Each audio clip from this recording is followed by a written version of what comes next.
With the Bitcoin halving less than 8 months away, what should holders and enthusiasts watch for in the run-up to this major event in the cryptoverse? Richard Hart, Hex.win.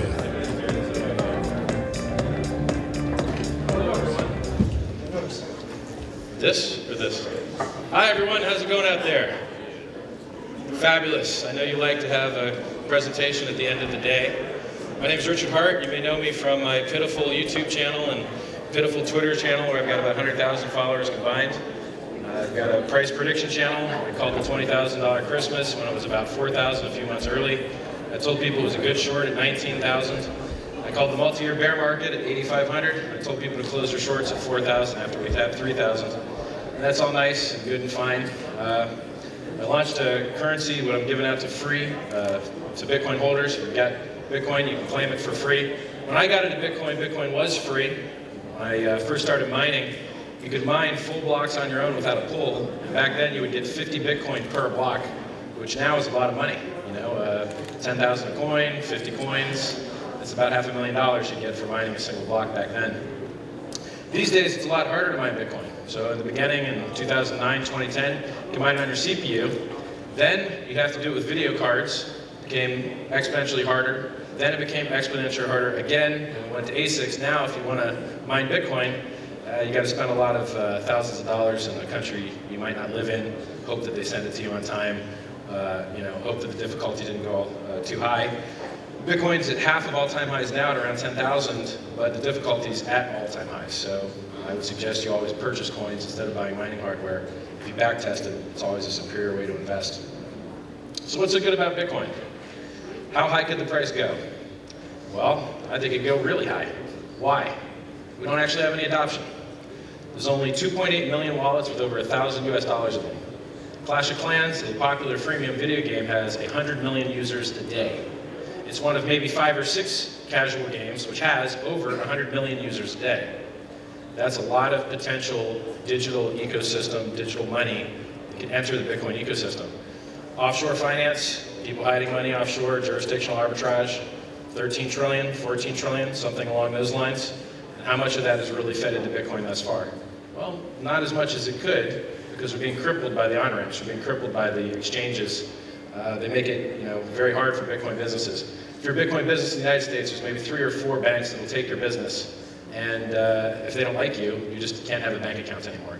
It's very hard to compete and replace the old incumbents that beat you up with gotcha capitalism and hidden fees and negative interest rates, where you pay them to hold your money. It's very hard to replace those guys when they won't give you an account to help replace them, right? If you try and use a Bitcoin ATM to replace them, which also is beat with laws and regulations from FinCEN, it's cost about 10% to get in, 10% to get out, 20% round trip. That's unbearable. It's a little bit better on the digital exchange side. If you use Coinbase, it's about 0.5% to get in and out. But I mean, still, it's not that great. So imagine if we could have something that goes from 0 to 20,000 with very little adoption.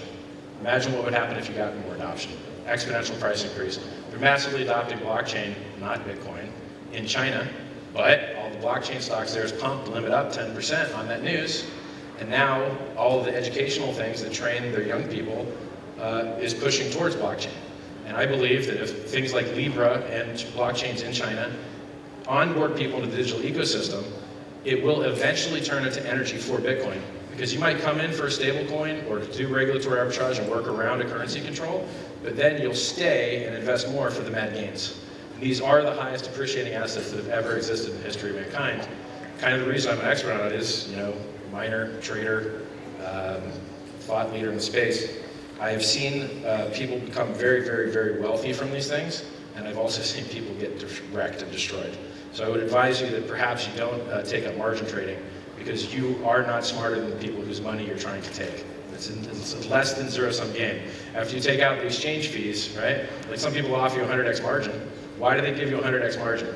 So you can trade 100 times more money than you started with, and amplifies the house advantage against you. So they make 100 times the fees if you trade 100 times more money than you really have, and in the end you get destroyed and you have nothing left, right? So what else is great about Bitcoin? You could have a Swiss bank account in your head, you can travel across jurisdictions. with as much money as you want. So when you fly into the airport in this country or in Malta today, if you looked on the wall, there was a notice that said you have to report any money that you have over 10,000 euros. It's fine, you can bring over 10,000 euros if you want, but you do have to report it. I would be surprised if a lot of people were reporting it. As a matter of fact, I'd be surprised if anyone really has the 10,000 to bring with them all, right? What else is happening that's amazing in Bitcoin? We've got the halvening. If you guys don't know what the halvening is, in Bitcoin, every 4 years, the rate of new coins that comes out gets dropped in half. So when I first got in and mined Bitcoin, 50 per block, every 10 minutes, 50 Bitcoin get issued. 4 years after that, in 2013, the rate cut in half and you would only get 25 coins per block. And then 4 years after that, the rate cut in half and you would only get 12.5 per block, which is where we are now. And about a year and a half from now, you can just Google Bitcoin halving and there will be a site where you can click, it was a timer. That rate will now drop to 6.25. And every 4 years that will continue to drop, and it makes it much easier to hold the price up. So why do prices go up? More people are buying than selling. And if there's less supply available and static or increasing demand, you'll continue to see price appreciation. So in my opinion, I think $60,000 would be a conservative price target once we breach the previous all-time high of 20K. There is some funny stuff going on with the price. There's a very popular Bitcoin Ponzi in China called PlusToken that now holds 1% of all Bitcoin. 1% of all Bitcoin is held by a Ponzi scheme in China. And they actually got to buy the bottom. So you can see their addresses, because they used a couple addresses for all the money that they took in for people. And you could watch them exponentially increase in value until the founders got arrested, which was the 14K top, and then we dropped.